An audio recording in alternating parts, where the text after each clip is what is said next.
Hey friend, today I'm going to be talking about belief systems and how they relate to emotional intelligence. I'll show you how, just like in a rotting foundation in an old structure, outdated belief systems could be holding you back from your potential today.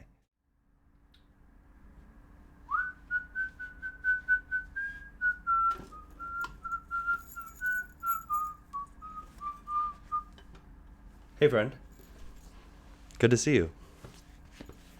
How's your morning starting off? Nice. Mine's going good.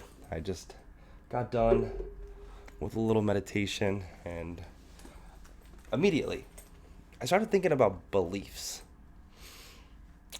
Have you ever wondered why you ended up with the spiritual and religious beliefs that you have today, or the political beliefs that you have, or even like, why do you use different spices when you're cooking, or how come you prefer some sports teams over others, or why do certain behaviors in traffic make you get crazy and others don't? How come when people say certain things at work, they just cause you to emotionally react? Or when you see politicians or leaders speaking in a way that is opposing something inside of you, it causes you to get angry and mad. Have you ever taken the time to question, where do those beliefs come from? And more importantly, how do those beliefs contribute or take away from your success in life? While you consider that, I actually have a quick story to share with you. Bear with me. I promise it will all tie together at the end. But I'm going to take you on a journey back when I was a preacher in a little town called Staten, Oregon.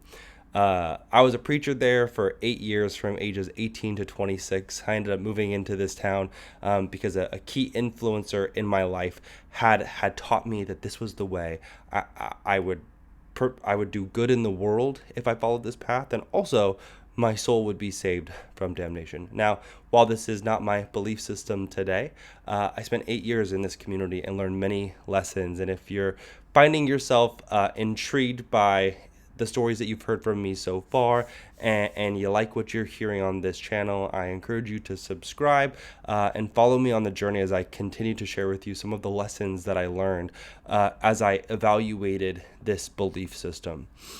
But taking you back, I was probably 23 or 24, and I was a preacher in this small home missions church. Now, just to paint a picture for you of what a home missions church is, it's like a startup business, I think, is a great way for you to consider it.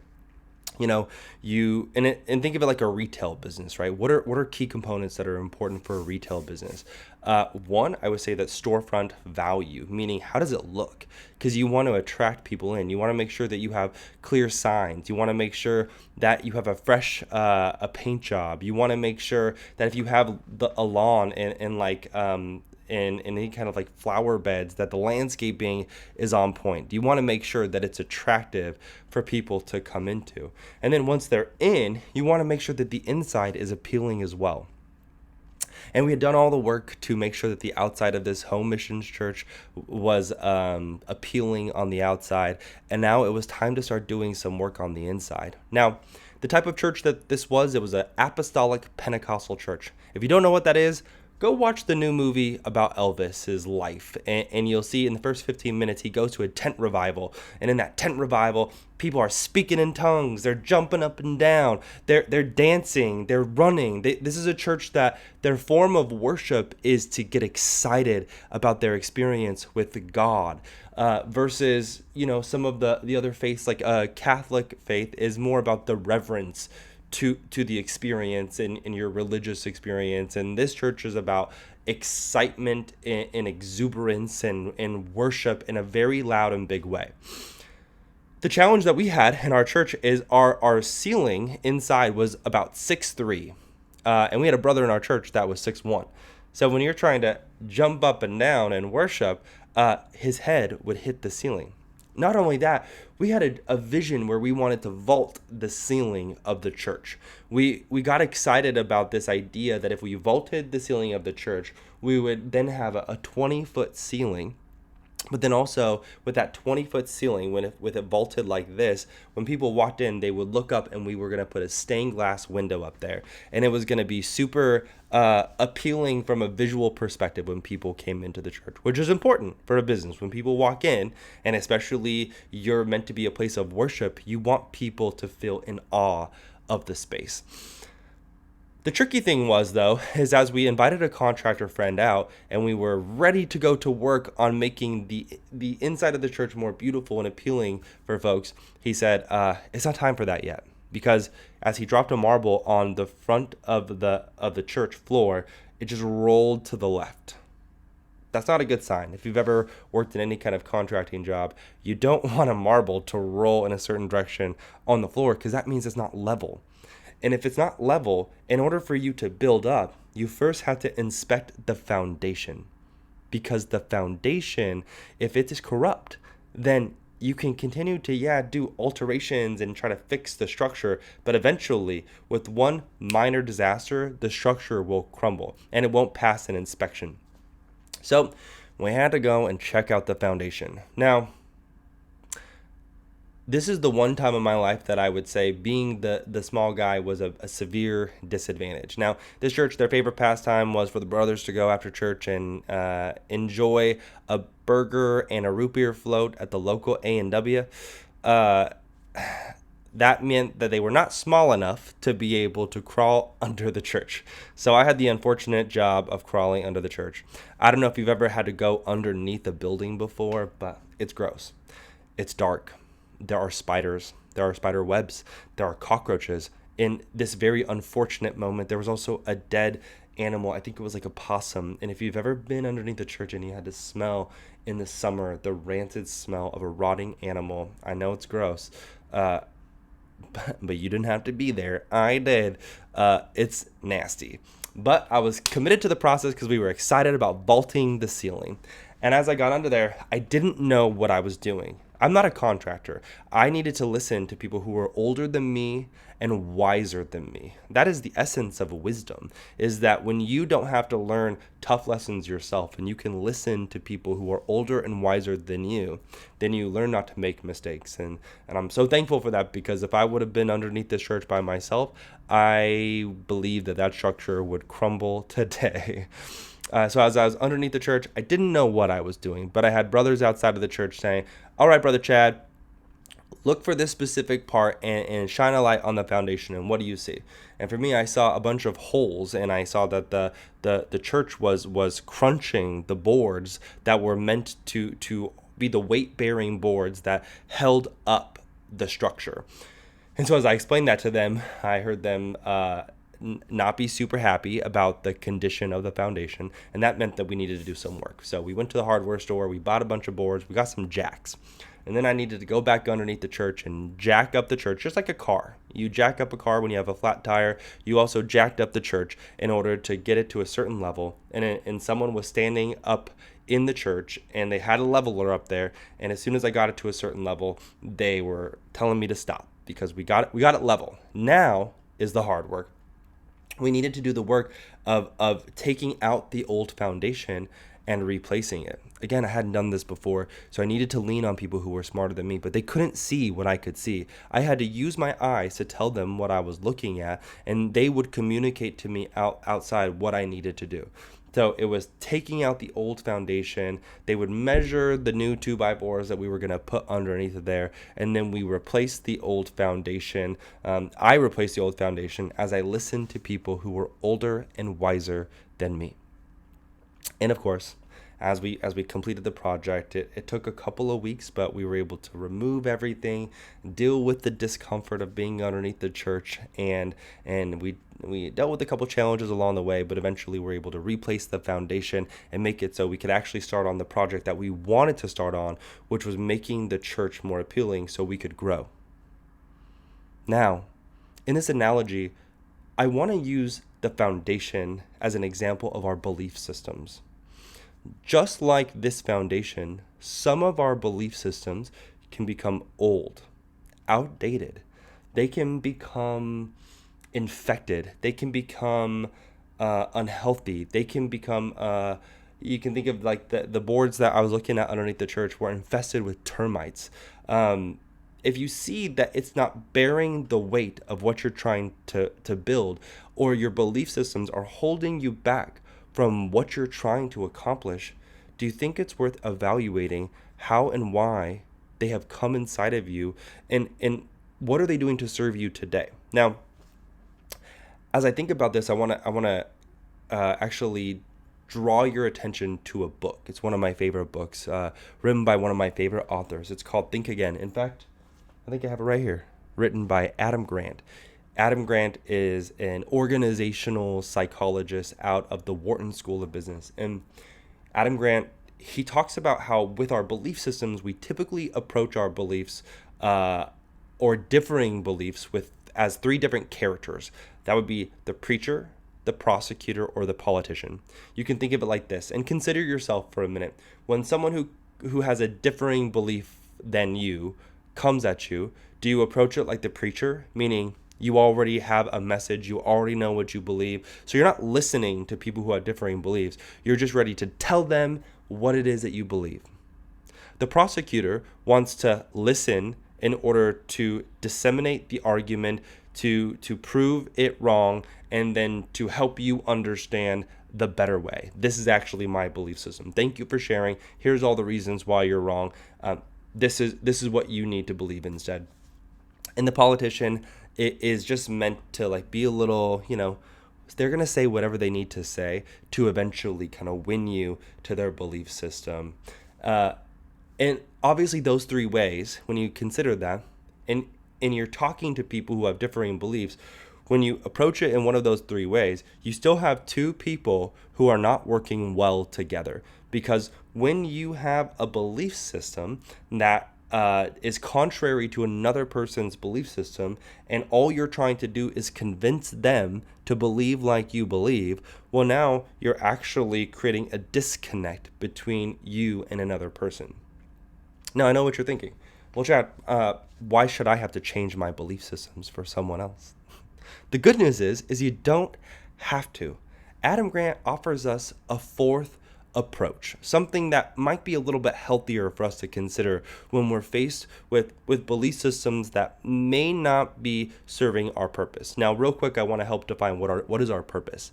In every situation, when it comes to working with other people, our purpose is to collaborate, is to communicate. It's to be able to work with other people to become better, whatever that means.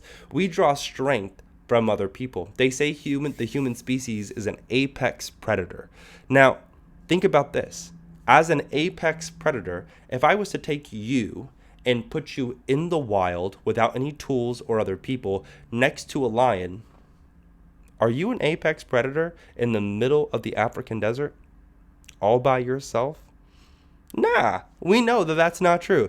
We know humans are great when we can connect, collaborate, and grow with other people. When we have other people to tap into to solve tough problems or to do tough things. So coming back to this example that Adam Grant provides us with the scientific mindset, he says, instead of approaching it in one of these three different ways that's just going to cause you to be disconnected from other people, what if you approach it like a scientist? And when you're facing a belief system that's different than yours, you could say, it's fascinating that I'm feeling this emotional response in me that really wants to convince you that you're wrong. Instead of doing that, what if I got curious about what you're saying, like a scientist would? Consider your beliefs like a hypothesis and be able to say, hey, I hear that you're saying this. Why don't you help me understand a little bit more about what it is that you mean?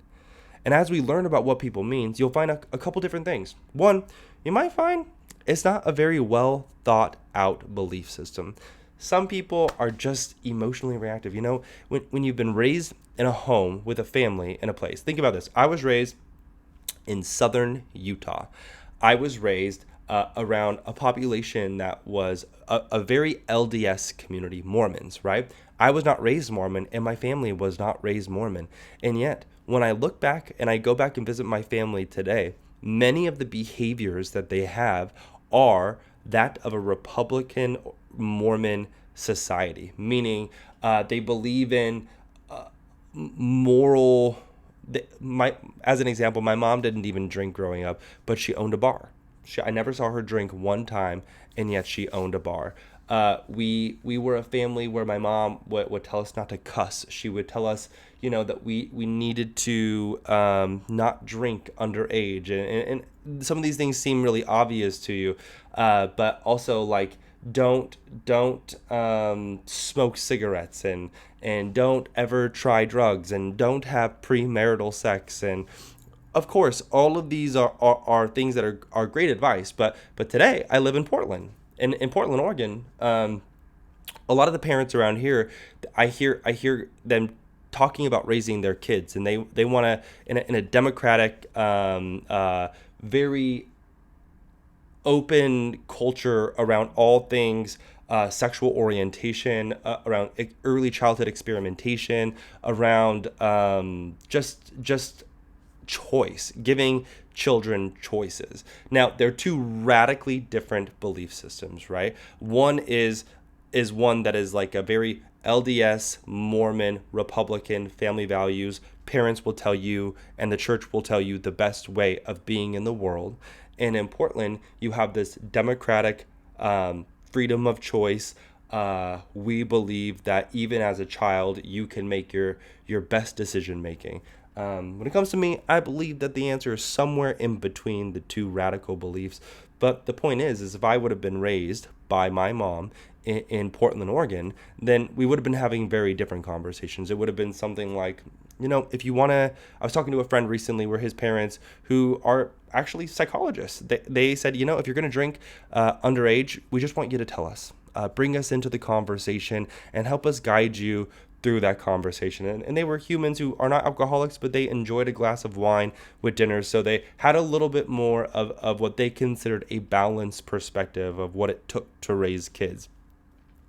And they were telling their son from an early age, like, oh, like if you like boys, that's great. If you like girls, that's great. And the community around them really supported that mindset, because a more liberal place is really going to center its belief systems around individual human rights. And a Republican, a conservative community like Utah is going to be more centered around family values. Now, both of those are critically important. I am not saying one is greater than the other. I'm saying that when these two belief systems collide, though, it's often an explosion. You see it in the media all the time. When you see politicians talking about abortion, all of a sudden they make it seem like, oh, well, people who are in blue states are obviously going to be pro-abortion, and so now we're going to pit them against people from red states who are anti-abortion. Or when we look at things like gay rights, it's the same kind of thing. Like, people in blue states are going to be pro-gay rights. People in red states are going to be anti-gay rights. Think about yourself for a second. Are you so black and white in either of these topics? They're highly emotional issues, but are you so black and white where you absolutely have super strong 100% I believe this way type of vision around these topics? And the answer is often no. Like, it's more nuanced than that. My true belief system isn't so black and white. So that's why it's helpful. Recently, when I was talking to my friend about the choices that he was given as a young child, my immediate reaction was like, that is very different than what I was raised as. I was raised as like, parents know better than children, and we just got to tell our kids what to do, and make sure that they are making the decisions that we know to be right. But as I asked him questions like, what was it like being raised in this household, he said, I found myself, like, my parents were always available to me if I went out drinking with my friends. I didn't want to really drink that much because it held me back from the other things that I was engaged in, like sports and my artistic endeavors and just education in general. But I also wanted to experiment with some of those things, and it felt good to know that I could go to my parents and feel safe there. And as I listened to him, my perspective grew. I was like, wow, this is very helpful for me to listen to his perspective and see that there's another way of thinking in the world that doesn't make me not want to raise a family with traditional family values, but it also helps me see maybe there's a different approach to some of these more complicated issues than just a black and white do as I say mentality. And so, as I'm saying this, I'm inviting you into this idea of thinking about things from a scientific mind and knowing when I give you these two extreme examples of being raised in like this Republican, conservative, red state versus this blue reality that's more liberally minded, it's natural that these will clash when you are raised in these different belief systems. But if you allow yourself to soften for just a minute and you allow yourself to ask the question, help me understand what it is that you're saying. Let me lean in to just listen to your belief system a little bit. No one is going to make you believe something different. But what you might find is that you can create your own opinions, that you can not allow the way that you were raised to dictate your paradigm of life. The last couple things I'll say is from ages 0 to 5, they said we had 90% of our brain development. From 0 to 3, it's 50%. But ages 0 to 5 was 90% of your brain development. Everything that you absorbed during that time gave you a paradigm of life. As you gained a paradigm of life and then you just jumped into the school system, you made it through elementary school, middle school, high school, and then a lot of people jump right into college and then into the workplace. We never take the time to pause and evaluate our belief systems. But this is a key to emotional intelligence. And emotional intelligence, there's growing, and I think at this point, hopefully if you're watching this, you understand they say the need for emotional intelligence, especially in the workplace, but also in our communities, is more important than IQ. EQ is more important than IQ because information is available readily. Like you can find all the information and answers that you need to anything. Go to ChatGPT, ask it anything. We have experts readily available. But what we're lacking is impulse control. What we're lacking is the ability to, when we feel anger or we feel a heightened emotional state, to pause and ask, what is the belief system inside of me causing me to emotionally react in this way? And then inviting myself into, how do I calm myself a little bit to be able to address an emotional issue with a critical mindset, not in fight or flight, because nobody is able to change your beliefs. Only you can do that. But as you allow yourself to soften and say, information is neutral, as I can learn what other people believes, maybe it will help grow my perspective to something that it hadn't been before. Anyways, I gotta run. Hey, it was great seeing you. Remember, advice is like eating fish. You gotta pick out the bones. Have a great day.